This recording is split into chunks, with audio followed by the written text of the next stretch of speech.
Nós somos o grupo 3 e nós vamos apresentar sobre a visita virtual ao Oxiteno.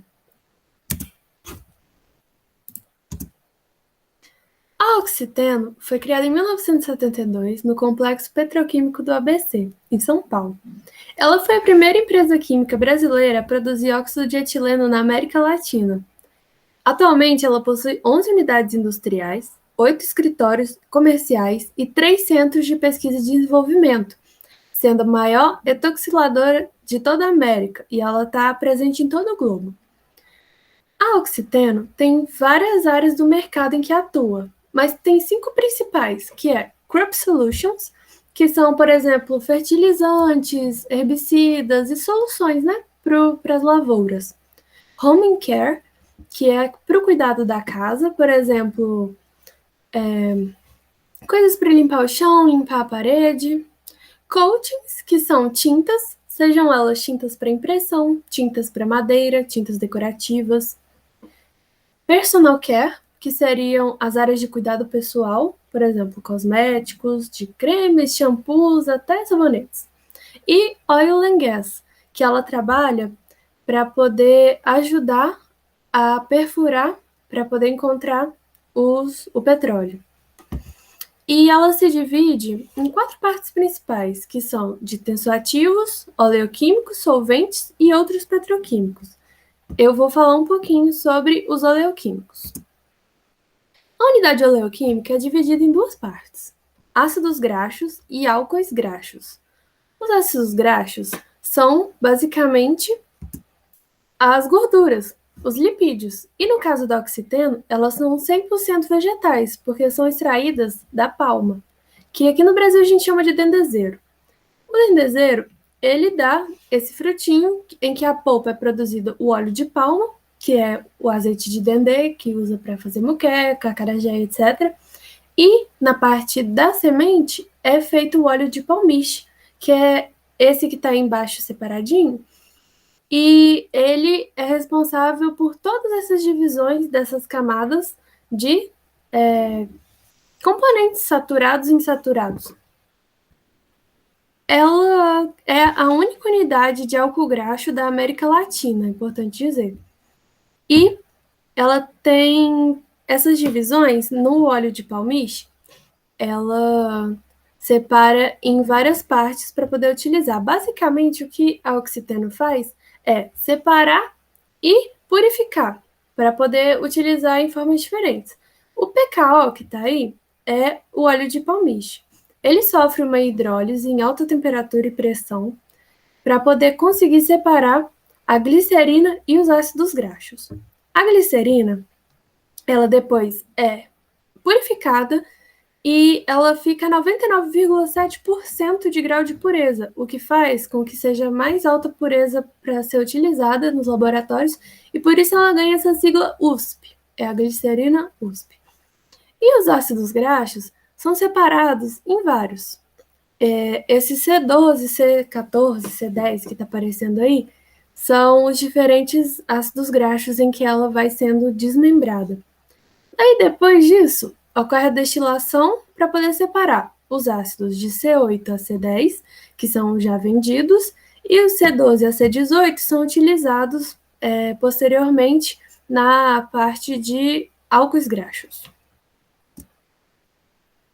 Aqui é o C12 ao C18, em que o ácido graxo passa por uma esterificação e ele sai como o álcool graxo para poder utilizar lá posteriormente. É interessante falar que cada um desses ácidos graxos em que ela é separada serve para algum tipo de coisa. Por exemplo, o ácido láurico, que é um dos principais. Ele tem sua maior concentração, por exemplo, no óleo de coco, que ele é muito saudável, tanto para cosméticos quanto para o ramo alimentício. O álcool, o ácido cetílico, o estearílico e o cetoestearílico é usado, por exemplo, para fazer shampoo sólido, sendo que tem emulsionantes, o ácido estearílico serve para endurecer sabonetes, por exemplo, ou então para a fabricação de velas. O cáprico caprílico é um emoliente muito utilizados na parte cosmética, por isso que essa parte oleoquímica ela é muito utilizada na parte cosmética. E a glicerina, que é um umectante higroscópico, que serve também para a parte alimentícia e parte cosmética. Bom, eu vou falar sobre o processo de etoxilação. A oxiteno é o segundo maior etoxilador do mundo. Mas o que é etoxilação? Bom, é usar uma base que tem cadeia com terminação hidroxila e fazer uma reação para substituir a hidroxila por uma molécula de óxido. Em Camaçari, tem a capacidade de etoxilar 270 mil toneladas por ano. Lá são 4 unidades produtivas que produzem de 7 a 30 toneladas por batelada. E a Oxiteno, como um todo, produz de 2 até 40 toneladas por batelada. A tecnologia de reatores, bom, inicialmente os reatores eram basicamente um vaso com um agitador. Nos anos 50, colocaram um processo de recirculação para fazer uma melhor homogeneidade do produto e aumentar a capacidade de reação. No final dos anos 50, começo dos anos 70, começaram o sistema de reator em spray, que é uma base pulverizada e que reage com o óxido, o que forma uma reação em nuvem. No final dos anos 80, veio um reator chamado edutor. Nele é injetado o óxido, a matéria-prima fica recirculando dentro do edutor e nisso ainda é injetado mais matéria-prima, o que otimiza o processo de reação, porque aumenta o contato das moléculas e diminui o tempo da reação em batelada. Com isso, aumentou em 30% a produtividade. Em Camaçari, é usado o redutor em spray e o edutor. Bom, o processo de etoxilação em si, ele tem início com o iniciador da reação, que essa base é aquecida e recebe o catalisador, que é uma solução básica com água. Porém, uma reação de óxido com água gera glicóis, que não é o produto desejado nesse caso. Então, é necessário que ocorra um processo de secagem para a evaporação da água. Depois disso, o iniciador com o catalisador já sem água vão para o redutor, que é aquecido, dando início à reação com o óxido.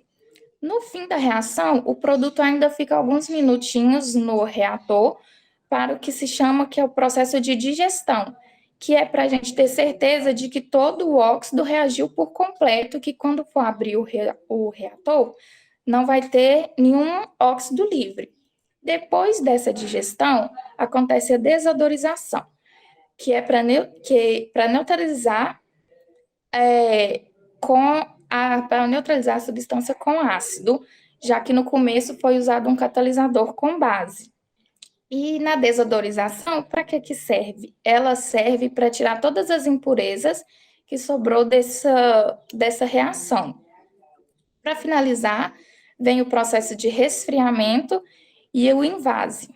Sempre lembrando do perigo de trabalhar com óxido, pois quando misturado com ar, ele é altamente inflamável e explosivo. Um processo como esse tem que ter altos níveis de segurança e de controle para que tudo ocorra bem. Bom, dando continuidade, agora a gente vai falar da unidade petroquímica. A unidade petroquímica ela é composta por 4 plantas, sendo elas as de glicóis, éteres, aminas e a maior delas a dióxido de etileno. A planta de dióxido de etileno, ela é composta, ela tem essas duas esferas de armazenamento de dióxido de etileno, que a gente pode ver nessa imagem, que tem capacidade para 900 toneladas.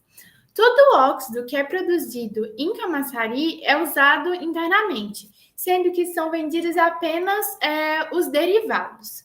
Bom, o óxido de etileno produzido ali pela reação entre oxigênio e etileno vai seguir para diferentes plantas. Aí ali a gente vai ter diferentes reagentes e a gente vai obter então diversos produtos. A gente pode ter a planta de glicóis, que a gente vai ter a reação entre o óxido e a água. A gente pode ter também a planta de éteres, que a gente vai ter a reação com álcool. E a gente também pode ter a dietanolamina, que a gente vai ter a reação com amônia. E, por fim, os derivados etoxilados, que nós vamos ter a reação do óxido com diferentes bases. E é essa a unidade, nossa unidade química, que a gente já falou agora há pouco. A capacidade da planta de óxido de etileno é de 360 mil toneladas por ano. Nessa unidade, a gente tem os reatores tubulares, que a gente pode ver aqui nessa imagem, e o maior deles tem cerca de 9 mil tubos. A gente tem ali nos reatores, a gente vai usar os catalisadores, né? E usa cerca de 150 toneladas de catalisador. E o catalisador é justamente para que quando a gente tem a reação entre o oxigênio e o etileno, a gente forme óxido de etileno e não uma reação de combustão.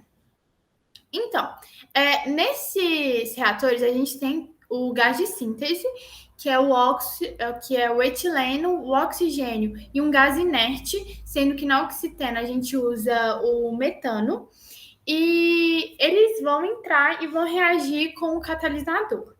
Essa é uma reação exotérmica, então ali no casco dos reatores está passando água, e aí ela vai absorver o calor e vai gerar vapor. É gerado cerca de 150 toneladas de vapor.